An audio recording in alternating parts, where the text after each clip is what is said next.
আসসালামু আলাইকুম। সবাইকে পবিত্র মাহে রমজানের শুভেচ্ছা জানিয়ে শুরু করছি আমার আজকের আরও একটি ব্লগ। দীর্ঘদিন পর আপনাদের কাছে নতুন আরও একটি ব্লগ আজকে প্রেজেন্ট করতে পারছি এবং আপনাদের সাথে কানেক্টেড হতে পেরে সত্যি খুব ভালো লাগছে। যদিও অনেকদিন আপনাদের থেকে অনেক বেশি দূরে ছিলাম, খুব বেশি যে ভালো ছিলাম তা না।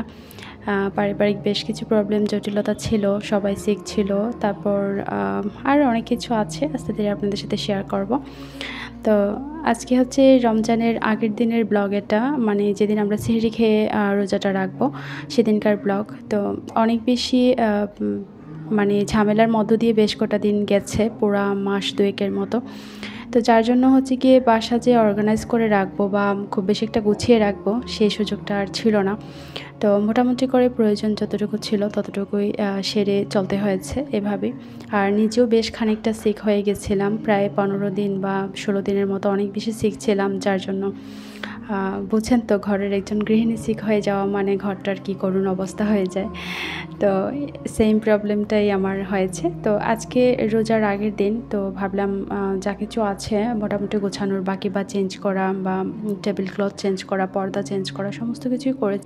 এর আগে যে ব্লগটা আপনাদের সাথে আমি শেয়ার করেছিলাম সেখানে আমি বলেছিলাম যে 2025 নিয়ে আমার নতুন কোনো রেজলিউশন কোনো আইডিয়া কিছু নেই। শুধু যদি যে দায়িত্বটুকু নিজের উপর আসে সে দায়িত্বটুকু ঠিকঠাক মতো পালন করতে পারি তাহলেই হবে, আর কিছু চাচ্ছি না আসলে। তো সেটা মনে হয় কবুল হয়ে গিয়েছিল দোয়াটা, যার জন্য একদম 2025-এর শুরু থেকেই বেশ কিছু দায়িত্ব ছিল যেগুলো কিনা কোনোভাবেই কাটিয়ে ওঠার পরে যে নিজের চ্যানেলের জন্য কিছু সময় দিব সেই সময়টুকুন আর হয়ে উঠতো না। আপনারা তো জানেন, তার আগের ব্লগে আপনারা হয়তো টুকটাক দেখেছেন আমার আম্মু এসেছিলেন আমাদের বাসায়। তো আমার কাছে এসে উনি অনেকটাই সিক হয়ে গেছিলেন। সামহাও ওনার যে শোল্ডার আছে, শোল্ডারের উপরে যে একটা ছোট হাড়গুলো থাকে সেখান থেকে কোনো একটা হাড় ক্র্যাক হয়ে গেছিলো, ঘুমের ব্যবধানে হোক বা কোনোভাবেই হোক।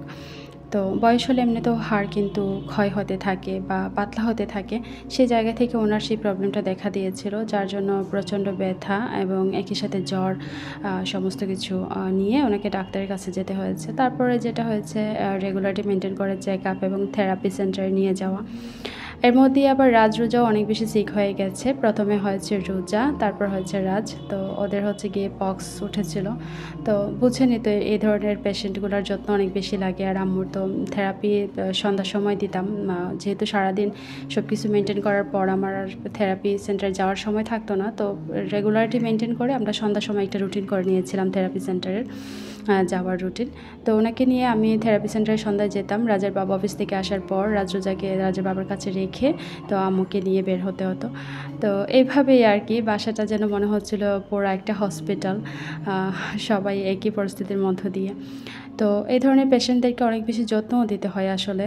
থেরাপি সেন্টারে থেকে নিয়ে আসার পরে যে জেলগুলো লাগানোর থাকে, তারপর হচ্ছে বিভিন্ন রকমের এক্সারসাইজ থাকে, সেগুলো মেনটেন করতে হয়, ওষুধ যেগুলো থাকে সেগুলো মেনটেন করতে হয়। তো মানুষের বয়স যখন বেড়ে যায় তখন মানুষ কিন্তু দেখবেন ছোটো বাচ্চাদের মতো হয়ে যায়, ওদের নিজস্বতা বলতে আর কোনো কিছু থাকে না, ওরা সেটাও বোঝে না যে কী করলে নিজেরা ভালো থাকবে। তো অনেক সময় সেখানে কিন্তু আমাদেরকে গাইডলাইন করতে হয়। তো এইভাবেই আর কি আসলে বলতে পারি যে আপনাদের সাথে ডিসকানেক্টেড থাকা প্রায় অসম্ভব ছিল, এটাই বলতে পারি আর কি। তো তারপরে যখন রাজরোজা একটু সেরে উঠলো বা মোটামুটি ওরা সেরে উঠেছে, ঠিক ওই মুহূর্তে আমি সিক হয়ে গেলাম। প্রায় টানা 15 থেকে 16 দিনের মতো আমি সিক ছিলাম।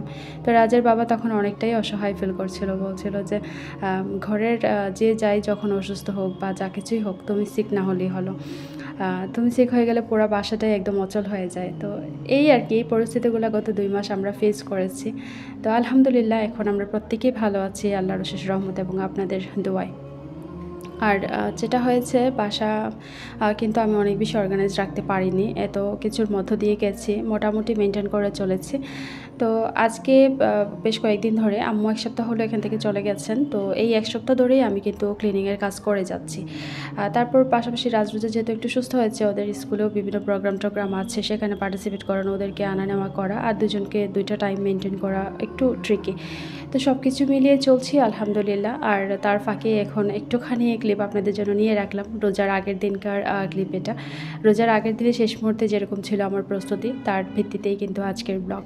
আশা করি আপনারা ক্ষমা সুন্দর দৃষ্টিতে দেখবেন এবং আমাকে অ্যাকসেপ্ট করবেন।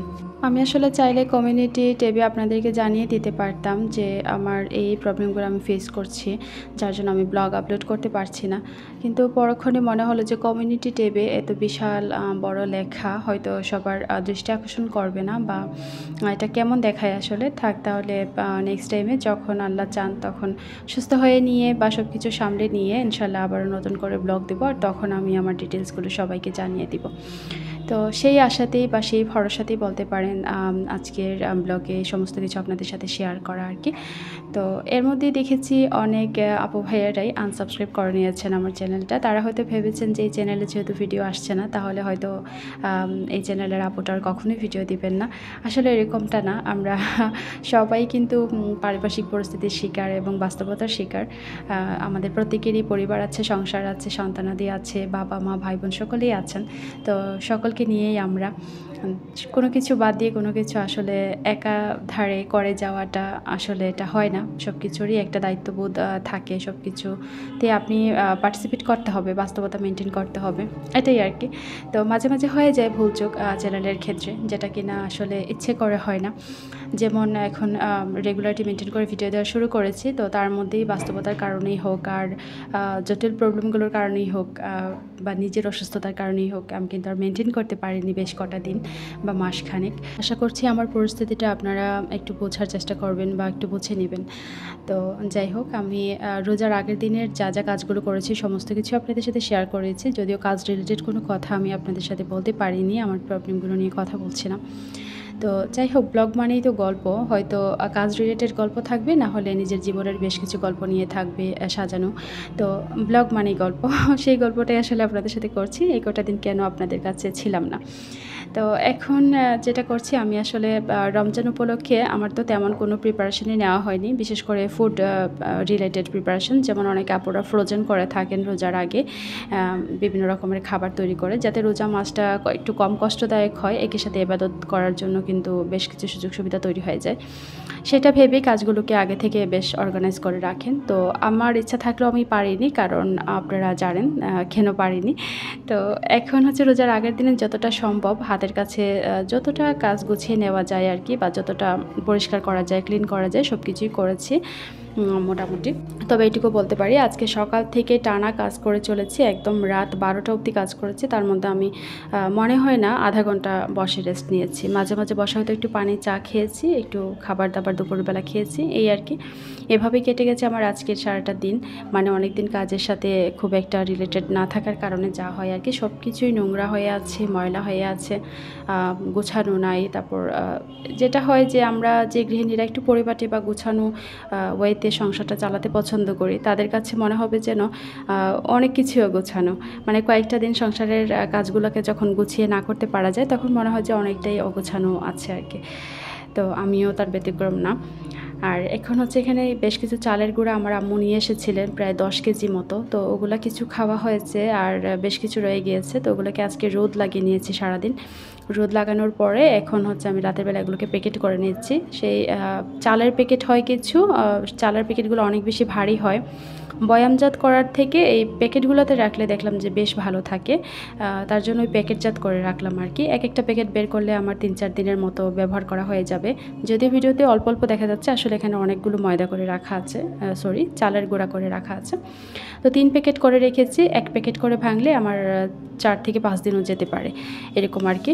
তো এখন হচ্ছে আমি বেশ কিছু পেঁয়াজ নিয়ে বসেছি, যেহেতু রান্না বান্না আছে, সেহরির জন্য রান্না করব, আর সে সাথে কালকে তো ইফতারি তৈরি করতে হবে প্রথম রমজানের। তার জন্য বেশ কিছু পেঁয়াজ কেটে একটু ফ্রোজেন করে রেখে দিব। মানে পেঁয়াজ কাটার ঝামেলাটা একটু গুছিয়ে রাখলে বেশ ভালো হয়, কাজগুলো সহজে করে নেওয়া যায়। তো সবগুলো কাটবো না, অর্ধেকটা মতো পেঁয়াজ কেটে নিচ্ছি।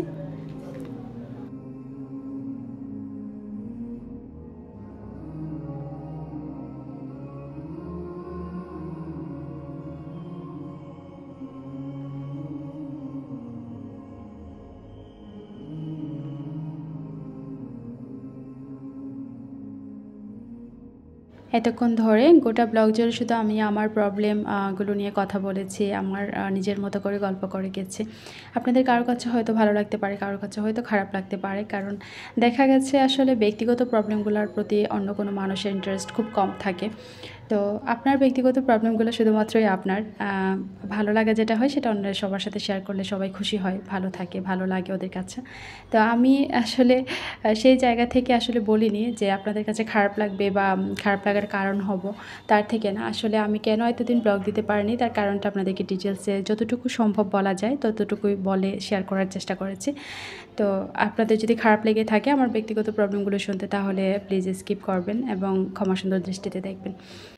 যেহেতু অনেক দিন ধরেই কারোর সাথে কানেক্টেড ছিলাম না, তাই আপনারা কে কেমন আছেন সেটাও জানি না। তো যারা এই ব্লগ দেখবেন, যে কজন আপুরা বা ভাইয়ারা এই ব্লগ দেখবেন, তারা চাইলে কমেন্ট করে জানাতে পারেন আমাকে আপনারা কেমন আছেন। আসলে জানালে আমি অনেক বেশি খুশি হব, সেটা আমার ভালো লাগবে। কারণ শুধু নিজের গল্প শোনাতে ভালো লাগে না, সবসময় আসলে নিজের গল্পটা করা বা নিজের গল্পটাকে অন্যকে শোনাতে ভালো লাগে না। মাঝে মাঝে মন চায় অন্যদের গল্পও শুনতে। তো আপনারা কমেন্টের মাধ্যমে আমার সাথে গল্পে সঙ্গ দিতে পারেন, আপনাদের ভালো লাগা খারাপ লাগাগুলো শেয়ার করতে পারেন, কেমন যাচ্ছে আপনাদের রমজানের দিনগুলো সেগুলো শেয়ার করতে পারেন। আর আজকে যখন আমি ভয়েস ওভার করছি, আজকে হচ্ছে দ্বিতীয় রমজান। আশা করছি সবার রমজানের পবিত্রতা নিয়ে খুব সুন্দরভাবে দিন যাপন করছেন। আর আপনাদের সকলের জন্য সবসময় দোয়া থাকছে যেন আল্লাহ সকলের জীবনযাপনকে সহজ করে দেন, কারণ জীবনযাপন কঠিন হলে আসলে অনেক বেশি খারাপ পরিস্থিতির মধ্য দিয়ে যেতে হয় বা পড়তে হয়। জীবনযাপন যতটা সহজ হয় ততটাই সুন্দর, স্বাভাবিক এবং জটিলতা থাকে না। তো যাই হোক, আমি এখন সেহরির রান্নাগুলো করে নিচ্ছি। আজকের সেহরিতে থাকবে এই তো আলু মুরগি দিয়ে একটু গা মাখা ঝোল করে রান্না করব। আর ওদিকে হচ্ছে পাবদা মাছ ভাজা করে নিয়েছি, ভাজা করে তারপর ওটাকেও একটু ঝোল ভোনা করে নিয়েছি আর কি। আর সবশেষে আমি ওই মাংসের মধ্যে একটুখানি বাদাম বাটা অ্যাড করে দিলাম। বাদাম বাটা একটুখানি অ্যাড করে দিলে খেতে ভালো লাগে। মাঝে মাঝে সরিষা বাটা দিই, মাঝে মাঝে বাদাম বাটা, কখনো বা পোস্তদানার বাটাও দিয়ে থাকি। ব্লগের একদম শেষ পর্যায়ে আছি, সকলের থেকে বিদায় নিয়ে নিচ্ছি আজ এখানে। ইনশাল্লাহ নেক্সট ব্লগে দেখা হচ্ছে আবারও। আল্লাহ হাফেজ।